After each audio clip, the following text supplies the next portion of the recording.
आगे देखिए, चू चू चोब अब्बा डांटते डांटते रुक गए बेबसी से।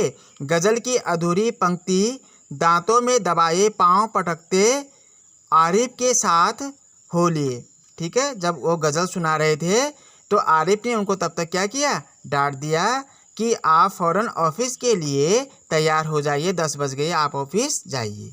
ठीक है, तो उनके अब्बा को गुस्सा आया, डांटते डांटते रुक गए क्योंकि उनको याद आ गई कि हमें आज कोई अधिकार नहीं है इनको डांटने का। ठीक, रजिया ज़रा मुझे 5 रुपये तो देना। अब्बा दफ्तर जाने को तैयार होकर बोले। जब अब्बा दफ्तर जाने के लिए तैयार हो गए तो रजिया से बोले कि मुझे 5 रुपये देना। तो 5 रुपये का क्या होगा, ठीक है, कार में पेट्रोल तो है। आरिफ ने तुनक कर अब्बा जान की नकल उतारी। जैसे अब्बा कहते हैं कि इकन्नी का क्या करोगे, जेब खर्च तो ले चुके।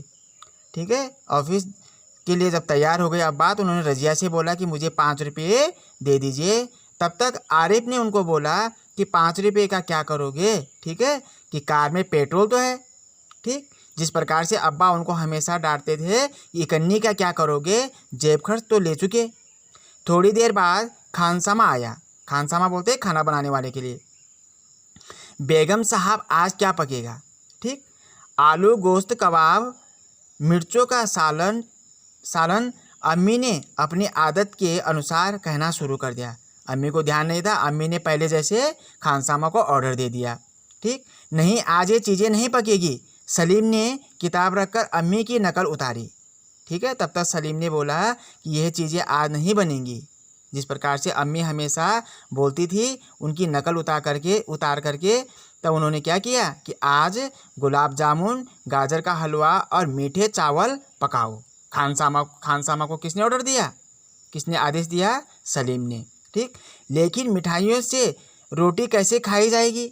अम्मी किसी तरह सब्र न कर सकी। अम्मी ने किसी भी तरह सब्र नहीं हो पाया और तुरंत उन्होंने सब्र मतलब उनको बेसब्री से मतलब उन्होंने तुरंत जवाब दिया। ठीक, कि इस चीज़ मीठे में हम रोटी कैसे खाएंगे? ठीक, जैसे हम रोज़ सिर्फ मिर्चों के सालन से खाते हैं। दोनों ने एक साथ कहा, आरिफ और सलीम ने दोनों ने एक साथ कहा कि जैसे हम हमेशा किस चीज़ से खाते थे, मिर्चों के सालन से खाते थे। ठीक, दूसरी तरफ दादी किसी से तू मैं किए जा रही थी। दूसरी तरफ दादी क्या थी, बोलचाल कर रही थी किसी और लोगों से, घर के मेंबर से, घर के लोगों से। ठीक, ओफो, दादी तो शोर के मारे दिमाग पिघलाए दे रही है। ठीक, आरिफ ने दादी की तरह दोनों हाथों से सिर थामकर कहा। आरिफ ने दोनों हाथों से अपना सिर पकड़ा और ज़ोर से बोले कि ओहो, दादी ने तो शोर के मारे हमारा दिमाग ही पिघला दिया है।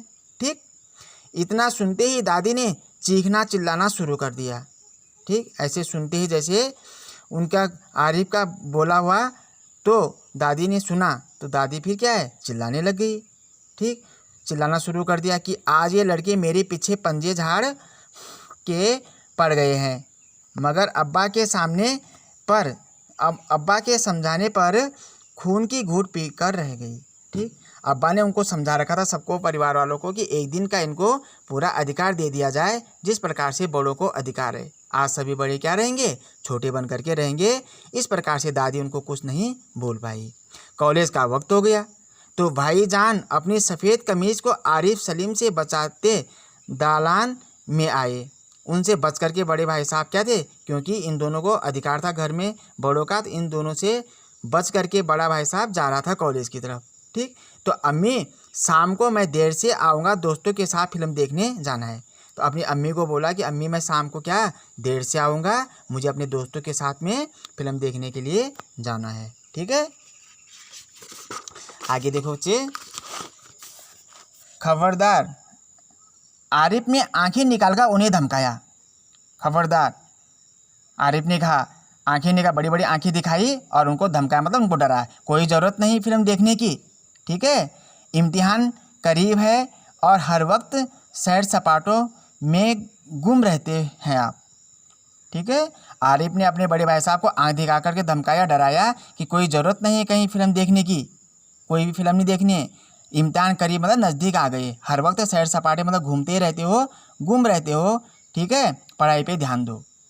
पहले तो भाईजान एक करारा हाथ मारने लपके। मतलब उनको मारने के लिए तैयार हो गए। ठीक, फिर कुछ सोचा उन्होंने कि आज इनका अधिकार है, फिर मुस्कुरा पड़े। ठीक, हंस पड़े।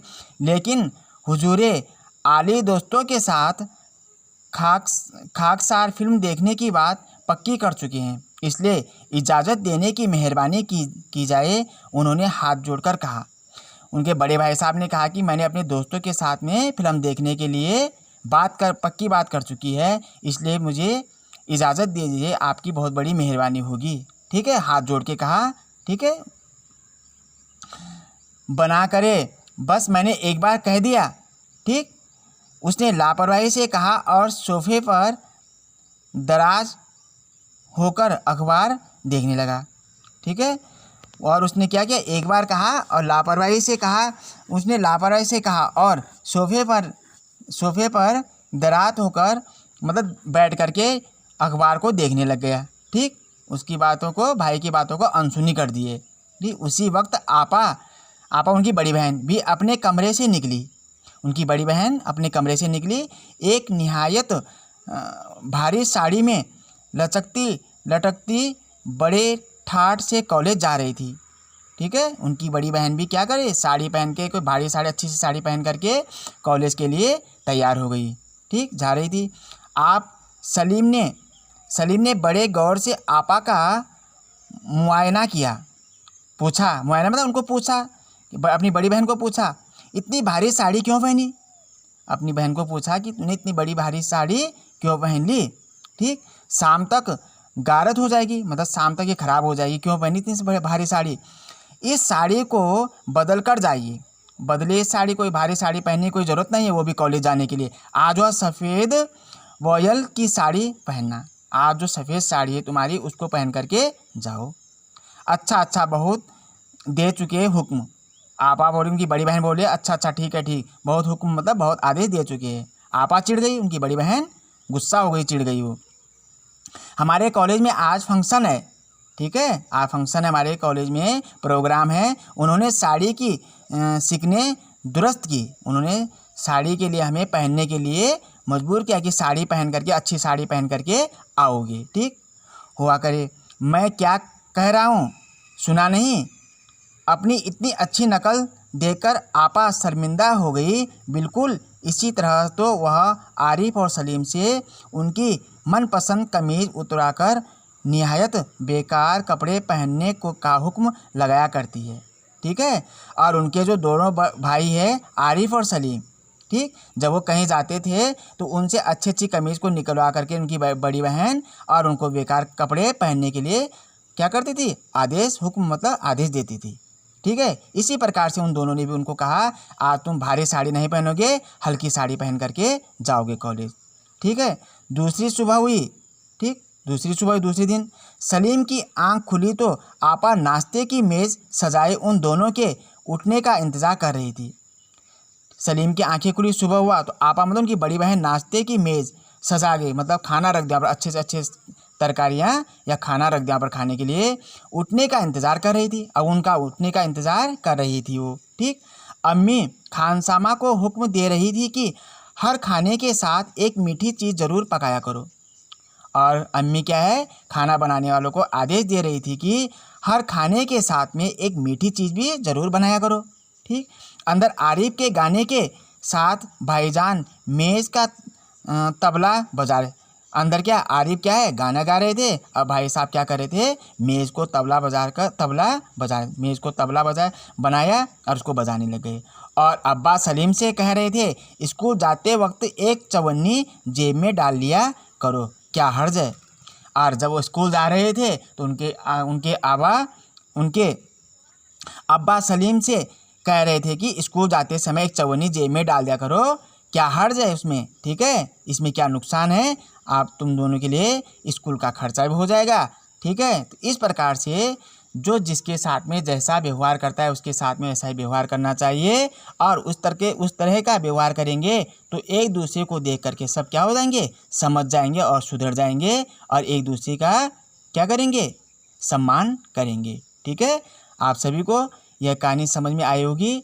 ठीक, जहाँ पर कोई दिक्कत परेशानी होगी तो मुझे कॉल करके और मैसेज करके पूछ सकते हैं। धन्यवाद।